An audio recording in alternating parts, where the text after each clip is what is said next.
Hi, my friend, Caleb Johnson here, and I have a huge question to ask you, real estate investors. How would you rate your level of personal discipline on a scale of 1 to 10? If your answer is anything less than a 10, I've got something neat for you. And let me tell you, discipline means pushing yourself beyond your comfort zone and doing things that are difficult and sometimes boring. Achieving massive success requires you to do those difficult things. Building your levels of personal discipline is not easy, but it does pay off. In fact, you can't achieve anything significant without discipline. Now, I just released a program for investors where I walk with you as an accountability coach to aid you stay on track so you can push yourself to do the hard things that greatness is going to require of you. Starting is easy. Go to redseacapitalgroup.com and click accountability coaching at the top right of the screen. So let's get to work, and now to the interview. Hello, everyone. My name is Caleb Johnson, host of From Trial to Triumph. So with that, our guest today is Kyle Mitchell. Kyle is a real estate entrepreneur and the best-selling author of Best in Class.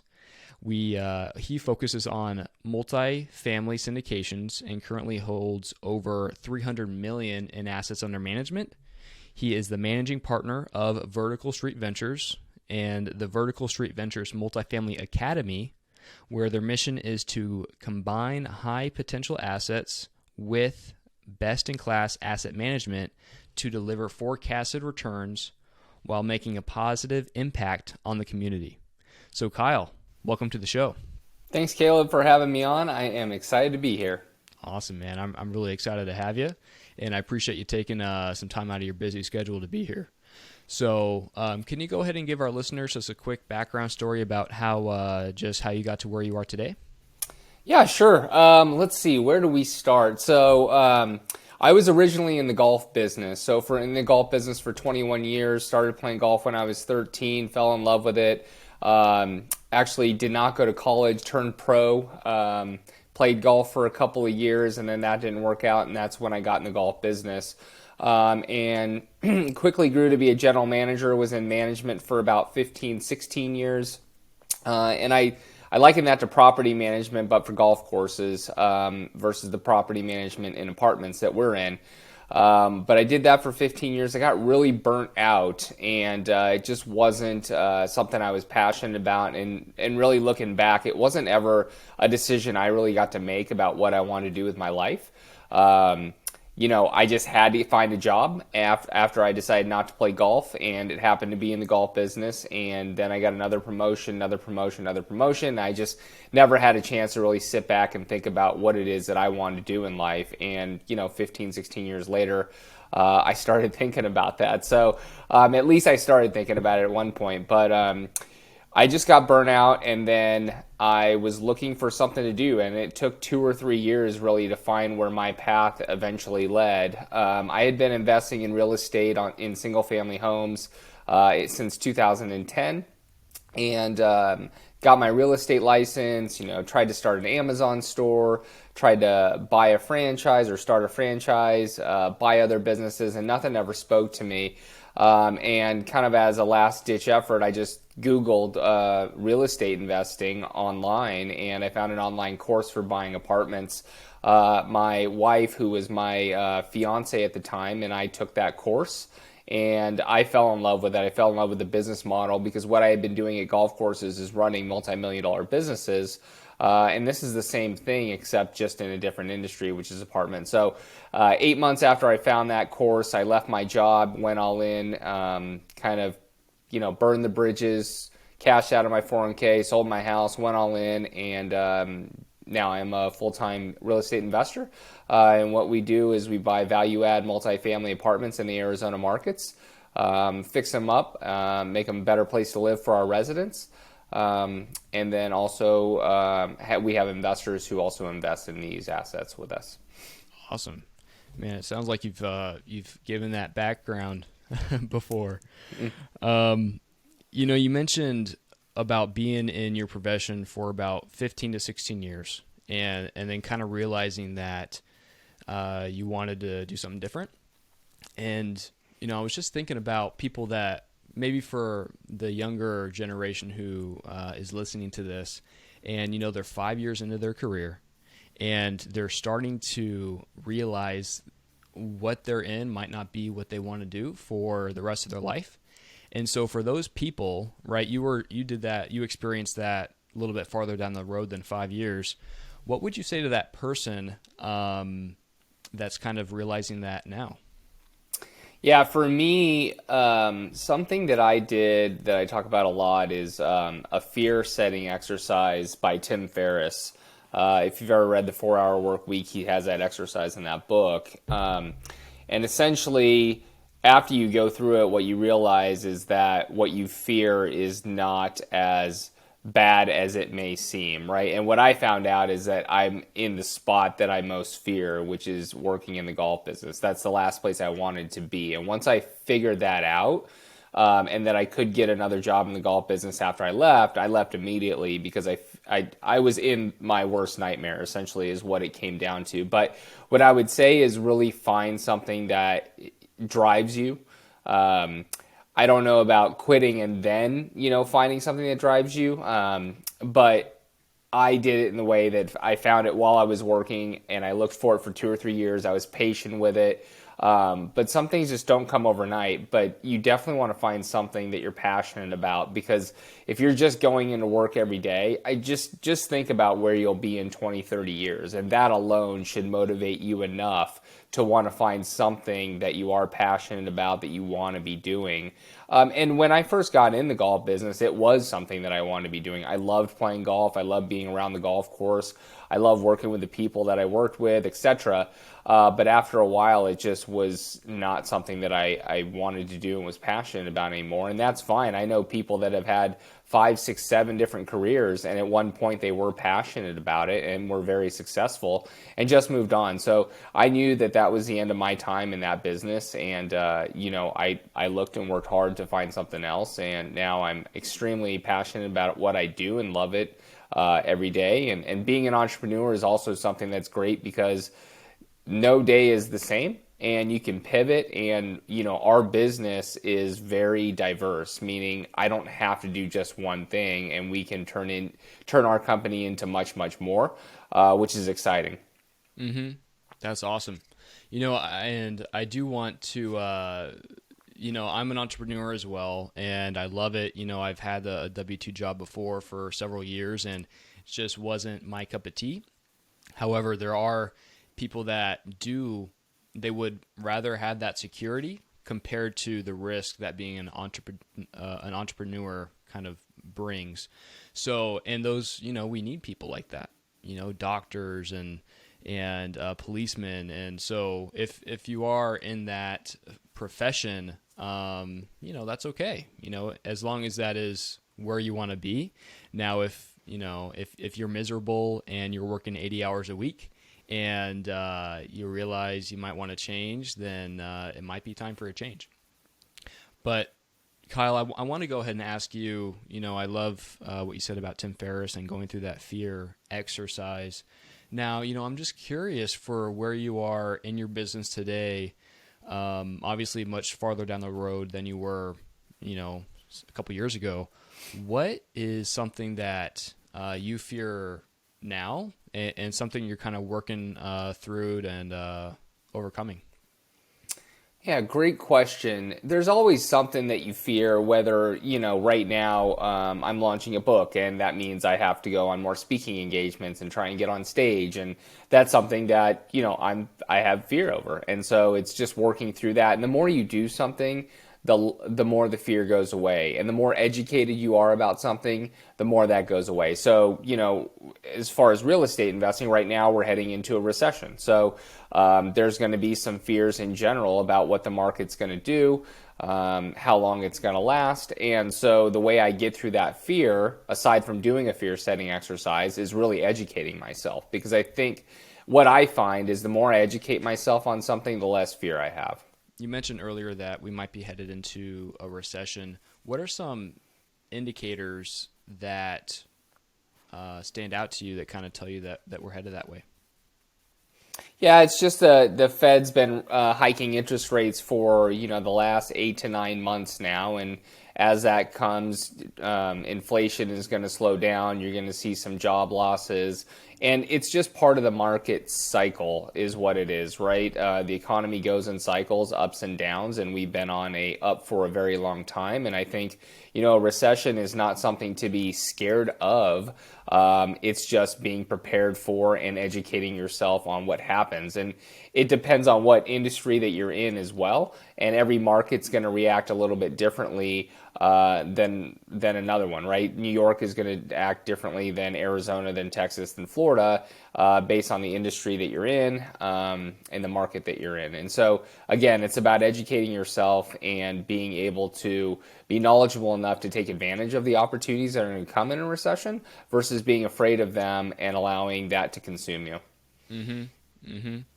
I love what you said about education, and I think there's, again, a happy median there, right? Where people can, I know you've heard, Kyle, about analysis paralysis, and people can want to educate themselves for 5 years, and then they do that and they've wasted 5 years, where education is good. You don't want to make a stupid decision maybe, but almost not acting could be more of a hindrance in some cases, right? It could save you a lot of time.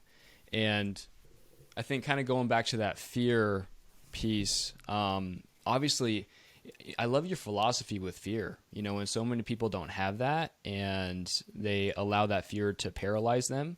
And I'm just curious for you, what have you seen in your life where since you almost move towards fear, right? You want to do the next thing that makes you that is fearful to you. So what has that done for you in your personal development, if that makes sense? Yep, it's all about getting out of your comfort zone. And so in the past, I hated getting out of my comfort zone because you're comfortable and there's just no reason to for some people or for in most cases or in some cases. But for me, I'm now used to getting out of my comfort zone and something that I do 3, 4, 5, 6 times a year to push myself. And every time I get out of my comfort zone is when I'm able to grow as a person, as a business owner, as whatever it is that I'm working on for myself. So from my personal development standpoint, there's been nothing better than getting out of my comfort zone because you learn so much by getting out of your comfort zone. And again, you just got to overcome that fear. And by doing it 1, 2, 3 times, that becomes something that is, that you don't even think about anymore. It's like second nature, right? So I would say 4 years ago, I was terrified to come on other people's podcasts and speak. And now it's something that's second nature because I've probably been on 100 plus. And so that's a great example of just getting out of your comfort zone, getting out of your own head, getting out of your own way, really, and getting rid of that fear and just going and taking action. Mm-hmm. Mm-hmm. Now, you said something that stood out there to me that where you mentioned you get out of your comfort zone probably 5 to 6 times a year. And that's a very specific number. And I'm just curious, is that related towards speaking engagement specifically? Or do you have maybe like a process every quarter where you kind of reanalyze your goals and you try to do something that makes you fearful, or what is that number? Yeah, no, it's not specific to speaking goals. I think there's another quote out there is that the thing that you most need is probably the thing that you're most fearing. And so if I have that sense that I'm fearing it, it's probably something that I should do. So I would even take it as far as just my personal thing was 75 hard. I don't know if you know what that is. Mm-hmm. It's a challenge. And I was terrified to do that. And my partner said, "Hey, do you want to do it with me?" And my other partner jumped in too. And so I was like, yeah, let's do it. So we did 75 hard. And honestly, it's changed my life and it's made me better in so many ways. And I was really afraid to do it. I was thinking about doing it for 3 months and kept putting it off. So it can be something like that, or it can be speaking engagements where I'll just book out speaking engagements and I'll have to do them. So you can apply that logic to any part of your life. Mm-hmm. Mm-hmm. Yeah, I've heard of the 75 hard, and I think I forgot what it was actually entailing. I think it's a variety of things, but it's, I've seen a handful of people try to tackle it, and it's entertaining watching people do that. So Yeah, it's not easy, but it really prioritizes your life, and makes you think about prioritizing and how you prioritize things. So it's two 45-minute workouts every day for 75 straight days. One has to be outside, gallon of water, read 10 pages of a book, not audio, no alcohol, and follow a diet is basically what it is. So for 75 straight days. So, 75 days is a long time when you're in it, but when you think about it, we're in the middle of December, so come March 1st, you'd be done with it, and I would guarantee you that you would have some massive lessons that you've learned and takeaways. Mm-hmm. And I know for my own personal development, whenever I do something that it makes me uncomfortable, like right now I'm training for a half marathon, and this morning in Arizona it was 35 degrees, and I don't want to run in 35-degree weather. And so in training for something, trying to strive towards something, I know that just makes me feel more whole and allows me to tackle the day better no matter what happens. And especially kind of when you do the thing you don't want to do first in the morning, I know that gives at least me a boost of energy. And if our listeners pick something up, I'd like them to, understand that finding something that we all have something that we know makes us uncomfortable, right? If I say, think about the one thing that makes you uncomfortable, I think everyone can think about that one thing. Yep. And of course, depending on what it is and where you are, sometimes it's not the wisest to go just tackle it. But in general, if we just take little strides towards those things, that can really have a huge impact on our life. And that can also affect multiple facets of our life to better it and help our personal development. Hey guys, if you're enjoying the content of our podcast, but you have additional real estate investing questions, I'm happy to answer those questions for free. Head over to redseacapitalgroup.com and book an appointment with me.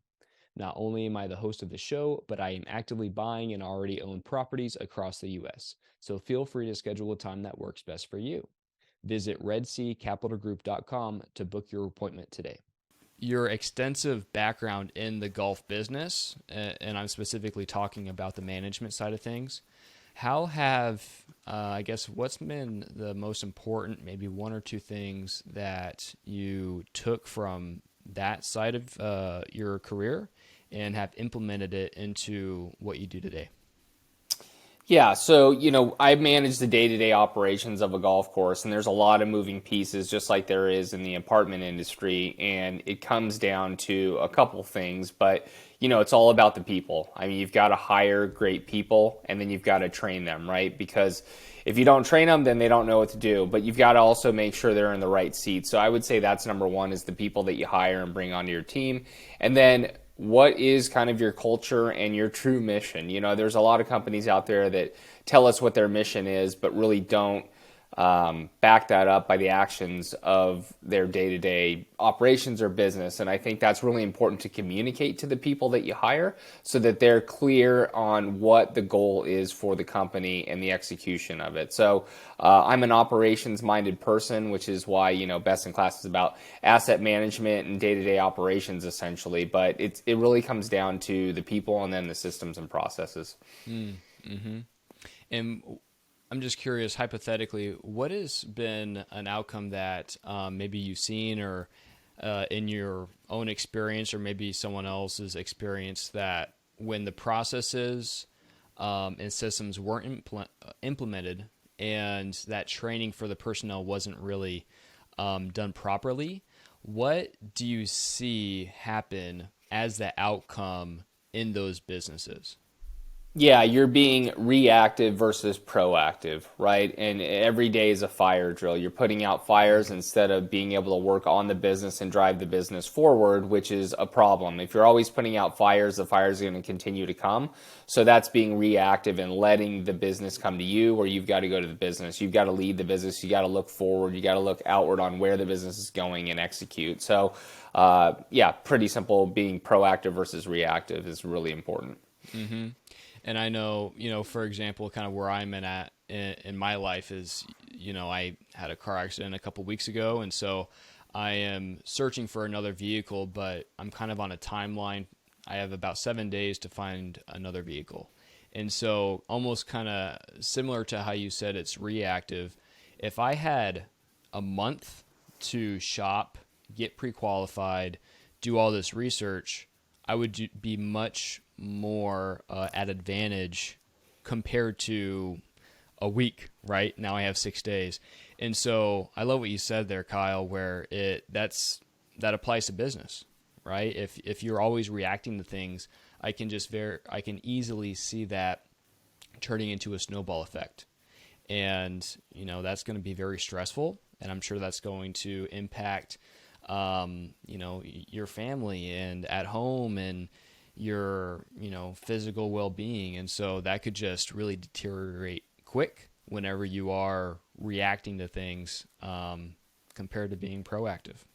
Yeah, you could even do it with your health, right? If you're going to be reactive with your health, you're going to go to the doctor, you're going to see that you're not healthy, and then you're going to try and get healthy instead of being proactive and being healthy and then going to the doctor. Now you're in a position where you can optimize your life or your health or your business versus just get that business back to being, just at par, or just being healthy. So when you're proactive in any part of your life, you can advance it and optimize it much faster than if you're being reactive. Mm-hmm. Absolutely. Now, Kyle, kind of going to the real estate side of things, I speak a lot with passive investors that are, let's say, they're in the residential space.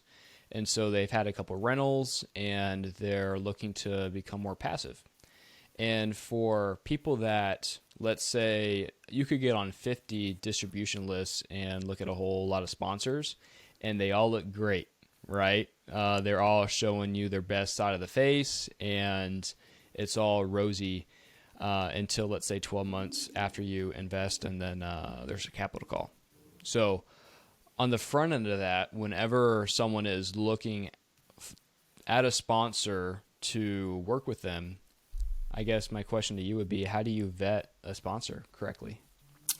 Yeah, it's being proactive versus reactive, right? Mm-hmm. I mean, going back to that, but basically you've got to do all the work on the front end.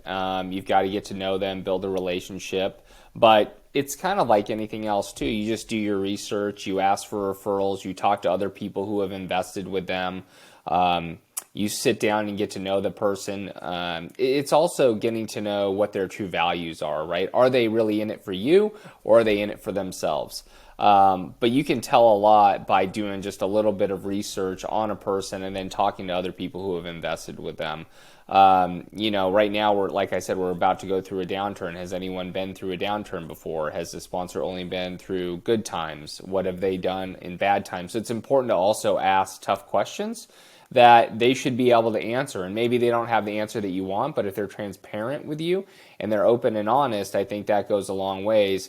But knowing what some of the solutions they provided to get out of those tough situations is also good to know as an investor as well. Because when things are going well, it's very easy, right? Any business is easy. Anything in life is easy when things are going well. It's about when you get punched in the face or things are not going well. What type of person or what type of company is that company? And that's really what I try and get down to the core at when I'm talking to someone that I may invest in with passively. Mm-hmm. Mm-hmm. Now, whenever you've had obviously multiple partnerships in your career, and what are the specific values that you look in someone to partner with? And everyone's philosophy is different, right? But for you personally, Kyle, what are those values that you look for someone? Yeah, the ones that are common: integrity, honesty, but I also look for people with determination and grit, people that will not give up. Business is going to go through its ups and downs, and like I said, when everything's going right, it's great, but I want to be able to know that when it's going down, that I am in the ship with the right partners, and we're going to fight through it, and we're going to get through it, we're going to see the other side.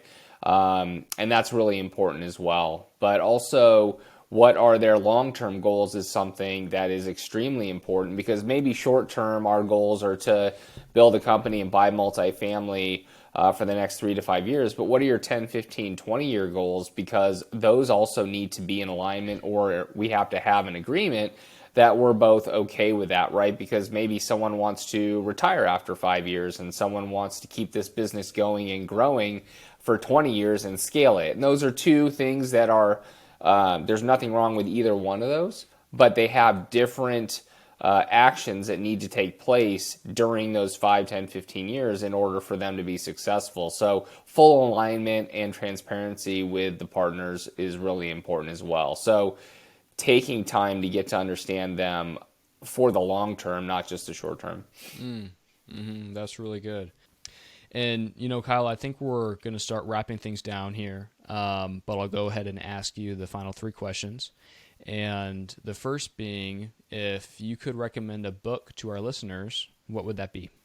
I just got done reading a book. It's called Trust and Inspire by Stephen Covey, and it's not the Stephen Covey, but it's Stephen Covey's son.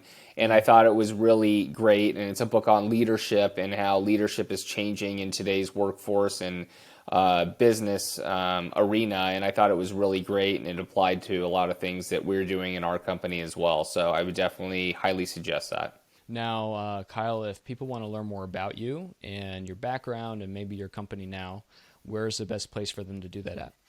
Yeah, sure. You can either just go to our website, which is verticalstreetventures.com, or you can check out the new book that I'm launching, and it has to do with financial education around children. So it is more for children, but anybody can read it. It's a nice, quick, short read, but it's called Lottery, and you can find it on Amazon for 99 cents, and that launches on January 10th. Mm-hmm. And, Kyle, a quick side note, I'm just curious, what's the reason that it has impacted your heart the way it is to help children and finances? Yeah, well, I even think, there's a lot of adults out there that need financial education as well, and there's a real lack of it. And I'm starting to see the school system start to implement these types of things, but not fast enough. And when do you learn most is when you're a kid. And so you should learn these things when you're a kid. Money is a tool that can be used for many different things to help yourself, help other people. And so it's very important to learn, and money is a touchy subject sometimes, right? But it is something that can be used for good, and something that a lot of people don't understand how to utilize. And I think it needs to start with the kids. And so that's why I did it. I don't have kids myself, but my wife and I are going to start to try and have kids, and we're going to have a family. And that's a definite goal of mine, is to make sure my children are financially savvy as they grow up and understand that, money does not grow on trees, and you have to figure out how to utilize it as you grow up. And so I want my children to be prepared earlier versus waiting until they're out of college to be educated on it once they get into the workforce. Mm-hmm. And I have a passion for that as well. And I'm with you there, where it needs to start with our kids, because they're going to be the next generation. So, but go ahead and moving to the final question, which would be if you can share one final thing with our listeners to take away from today's show, what would that be? Yeah, we didn't mention this, but one thing that I'm just big on is consistency. If you're consistent for a long period of time, you will be more successful than 95% of the people out there. Most people can do things in the short term for 3-6 months, but not in the long term. And so I would suggest pacing yourself, but just be consistent in life and everything that you do, one day at a time, and you will be more successful than you would ever have imagined. I wish we had time to talk about that. That's a good conversation, but unfortunately we're out of time. And Kyle, again, I just want to thank you for being here. I really enjoyed this conversation, and I actually took a lot away from it. So I appreciate you being here. Yeah, Caleb, I appreciate being on, and thank you so much. Awesome. Well, everyone, thank you for tuning in, and I hope you have a great day. It's time to grab your victory. Find us on the web at redseacapitalgroup.com and follow us on Instagram and Facebook at Red Sea Capital Group.